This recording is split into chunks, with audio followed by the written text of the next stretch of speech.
What is that? Is that gravy? Is that chocolate? Yeah, it's chocolate gravy.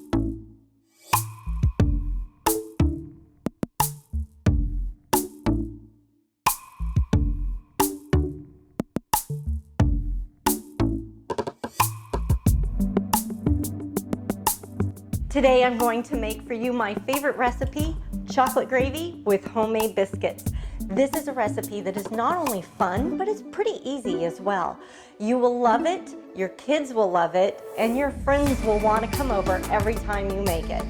Because we're dairy-free in my family, I have a hard time finding a pre-made mix for biscuits or for chocolate gravy.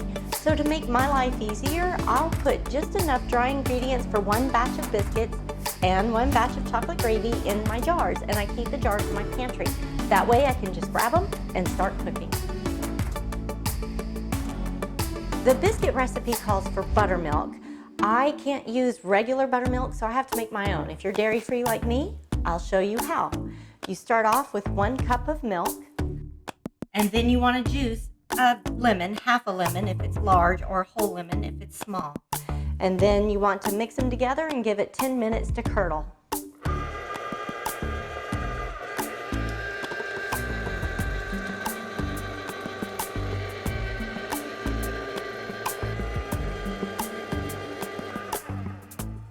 Now I'm going to take my lemon, which should equal about 2 tablespoons, and I'm going to add it to my 1 cup of almond milk. So you just need to give it about 10 minutes to sit now that you have your lemon mixed in really well.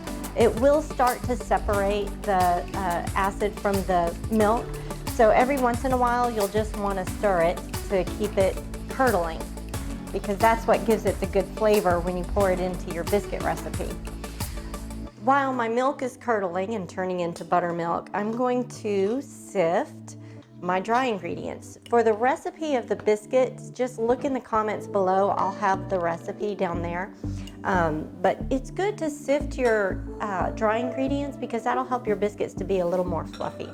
So all you have to do is pour your dry ingredients into your sifter, whatever kind of sifter you use.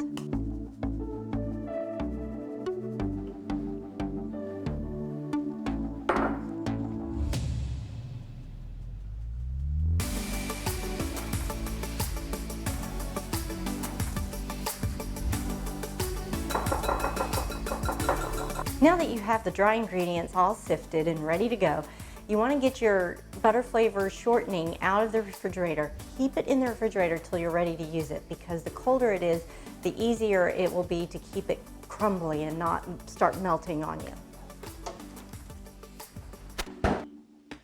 I'm going to cut this into half a cup, and the kind that I get has these markings on here that tell me exactly where half a cup is, so it makes it easier to measure.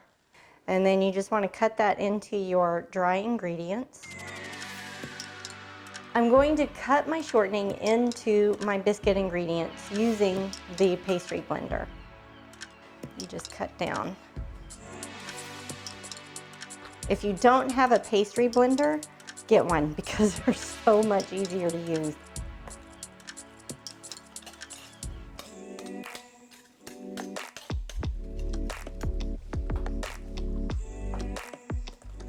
This is what you want your mix to look like.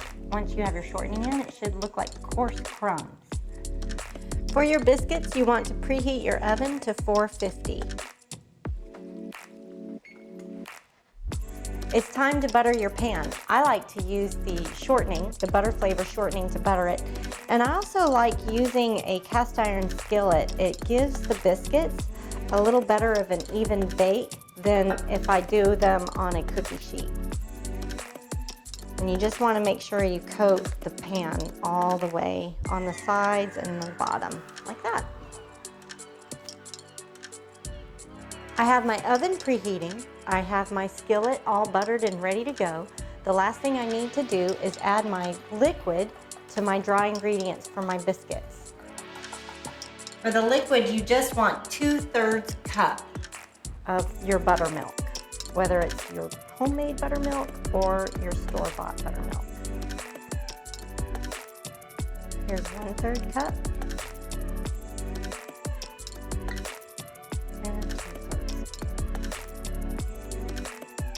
To mix your liquid into your dry ingredient, just keep using your pastry blender or your two knives.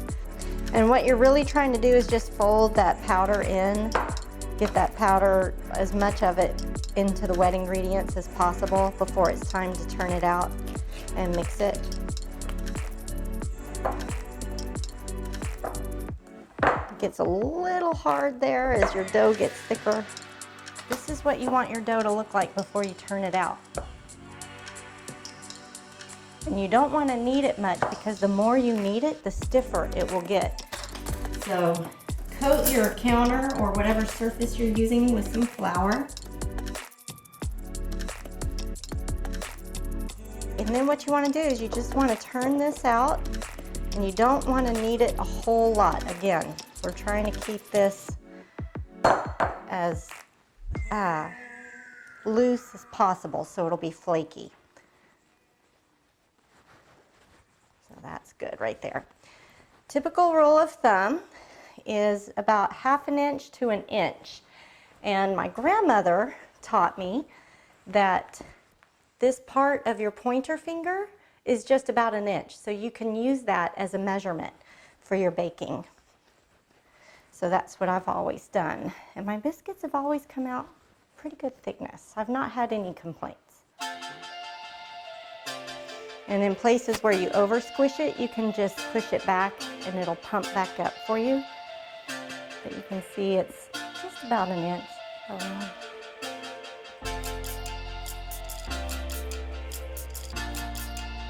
These will be really flaky biscuits.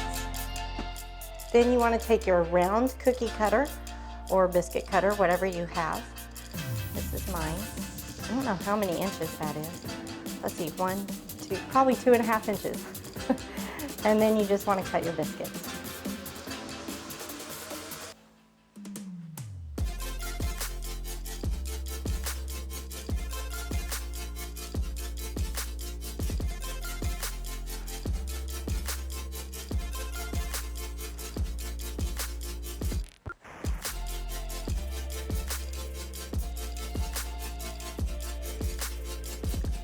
We need 1 tablespoon of butter, and we have to melt it because we're going to put this on top of our biscuits before we bake.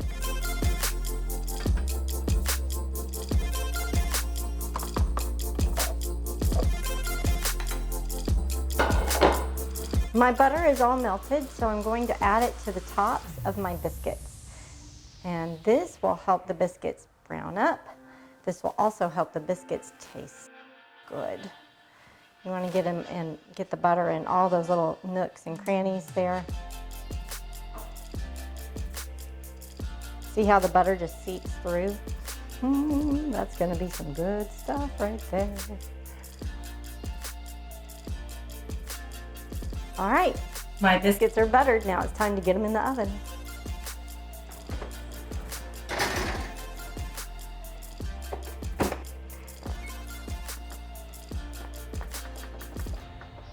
For 14 minutes. While my biscuits are baking, I'm going to make my chocolate gravy. It's super easy. You just take your dry ingredients, look below in the comments, I'll have the recipe there for you. You dump your dry ingredients in. Oh, it smells delicious. The chocolate and the sugar. Add 2 cups of your milk. I like to use the almond milk, again, because I'm dairy-free. And also, the flavor of the almond milk, it adds a little more of a nuttiness and like a depth of flavor. I don't know if that makes sense, but it's definitely a different flavor than what you get with regular milk. I like it.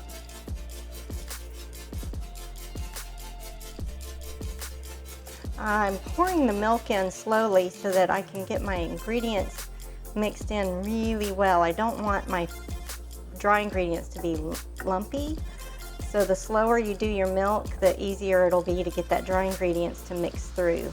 Look how loose and free-flowing the chocolate is. That it's just now starting to cook, and I'll show you in a second when it gets thick. It's really, that's what you want, is the thick consistency. So when it's thin like this, it's not ready. I love the smell of it. Chocolate is such a happy scent. It makes me feel all happy inside. In the wintertime, something that I like to do is add either peppermint essential oil or cinnamon essential oil.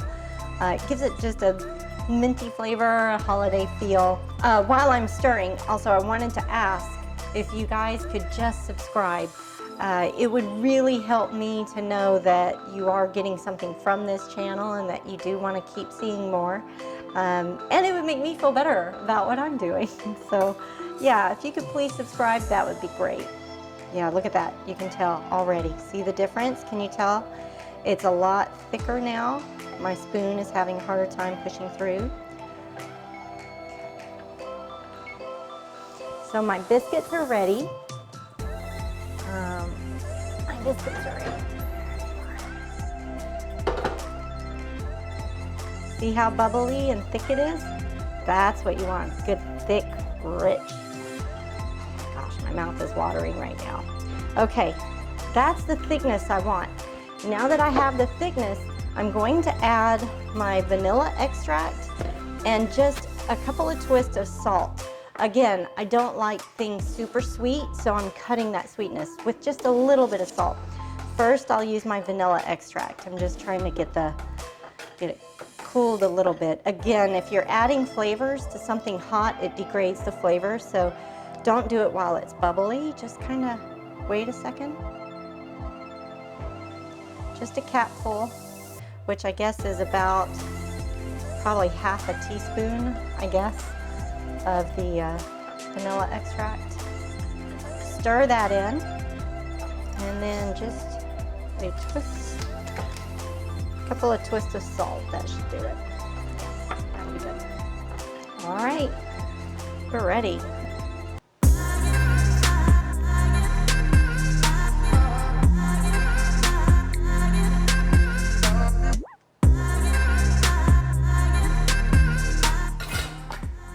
To enjoy your biscuits and gravy, you start with a biscuit. You can either put butter on top, or you could be like me. Cut your biscuit in half. See that steam rising? Put a pat of butter on each. If you want to butter both of them, it is not possible to have too much butter. The more butter, the better with biscuits and chocolate gravy. We're ready to pour our chocolate gravy on top.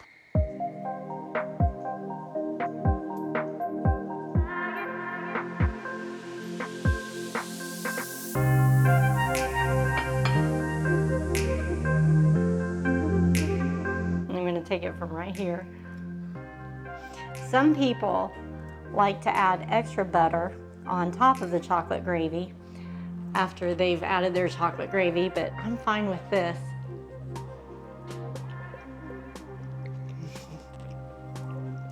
This will definitely put a smile on your face.